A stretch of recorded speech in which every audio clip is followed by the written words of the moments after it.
Greetings, friends. It's me, Wayman, from Creek Road Pottery, and I just wanted to come on quick. Haven't done a video in a very long time, so I wanted to come on, show you what I was up to, and some projects I've been working on. And first of all, I'd like to thank everybody, family and friends, and shavers out there who've bought my early stuff last year, and we've been open for about a year now, and it's been a fun ride. Lots of learnings, figuring things out, finding out about pricing, finding out about customer service, finding out about shipping, all of that. And you've all been very patient and very kind, and I really appreciate it. And so what I wanted to do was go around and kind of show a few things that I've been doing. And right now I'm swamped with custom orders that aren't necessarily all shave. Before it was strictly shave pottery, but people kind of liked the things that I was doing and requested other things. So I say okay because of family members and friends, and then it kind of blew up from there. So I want to show you the shave stuff first, because I still like to think of this place, the pottery, as a shave pottery. So that being said, here's some shave bowls, and these here are Jacob Ray bowls, and I turn them upside down in bread racks, and you can stack these bread racks, and they have great ventilation in the bottom. So I use these to dry the bowls. Now, this here is not a Jacob Ray bowl, but it's one that I am doing for a friend, and I put some nice texture patterns in there, and I do that with a wood rasp. So you get some really nice stuff. And this bowl, as you can see, is smooth on the inside. I know some of you people are texture people and believe that texture in a shave bowl creates more lather and easier to lather. So each his own, right? I think it's more about technique. I use these bowls all the time. Never had a problem with it, but for the texture people, there is texture. Let's see if I could flip one in these Jacob Ray bowls. So there you go. So I do both. Now I dry these upside down because I want all the water to wick out through the tops, because these bottoms with the logos are very thick. And if you heat them up too fast, things crack. And I want everything to dry slowly. And so I will heat that up slowly. Now, another project that I'm working on are these mugs here.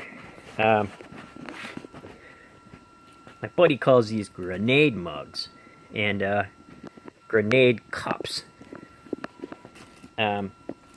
So what I do is I wrap a rope around these cups, and then I bulge them out, and they end up looking kind of nice.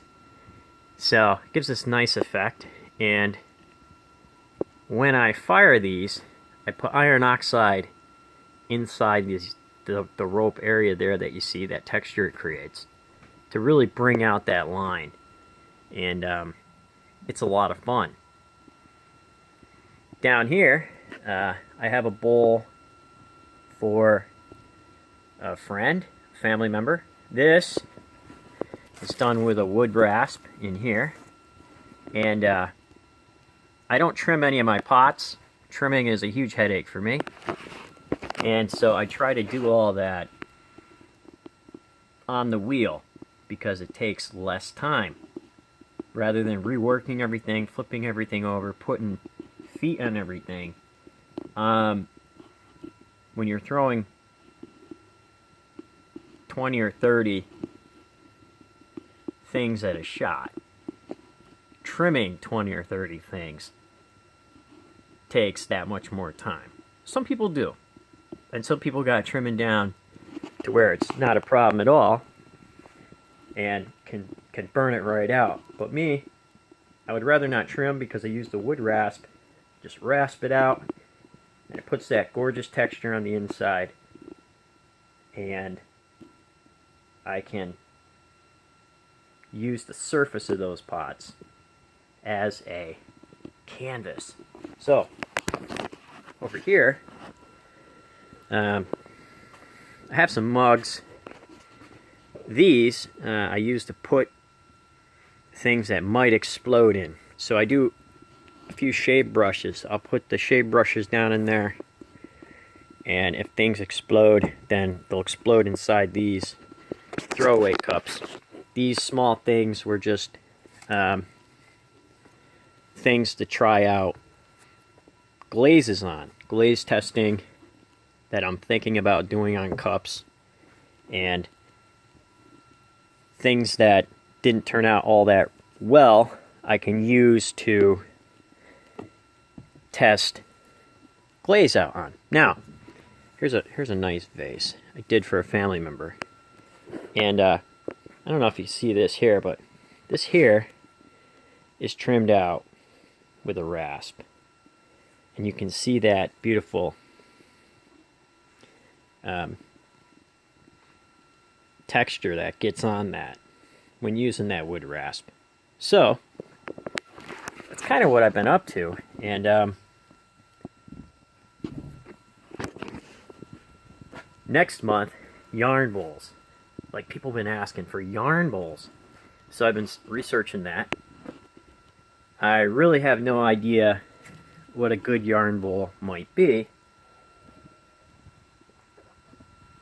so I'm kind of looking at yarn bowls and thinking about it, because I want to do it in an artistic way.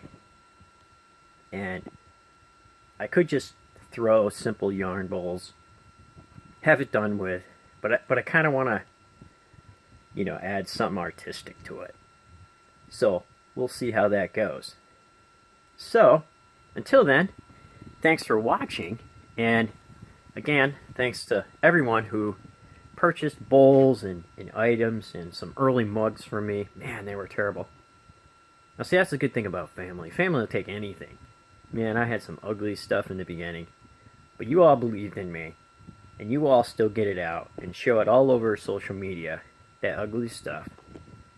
And I plan on replacing all that with some good stuff. So the underlying motive is to send out gifts to people who bought the ugly stuff, and hopefully they show that stuff rather than the other. But as long as we're all having fun, we're all learning, and we're all in this clay experience together, I think everybody should be able to use nice ceramic ware. And people say I might price a little bit too low. I do that because I figured out ways to cut costs, and I also think that people who are low income should be able to drink out of nice ceramic ware, and the middle class people who still have to work hard and they have to buy groceries and stuff for their families just like everybody else should be able to drink out of and use beautiful ceramic pieces. So that's what I kind of wanted to do, because a lot of times many people don't have that extra money to spend on some nice hand-thrown stuff, and I figured out a way to make this stuff fairly reasonable and throw and fire low amounts in a cost-effective way. For example, my glaze recipes only has 3 raw materials in it, and so that cuts down on cost, storage, space. I only have 3 glazes, and the different mixings and combinations of those three glazes pretty much becomes my whole color palette. So that's been working out great. So again, thanks everybody, and thanks for watching. Subscribe if you like ceramic work, and I'm going to try to come on and do a video of me maybe making some more shade bowls or some larger bowls. I have a couple more large bowls to do, and some other things. So be well, and take care, and have a great day.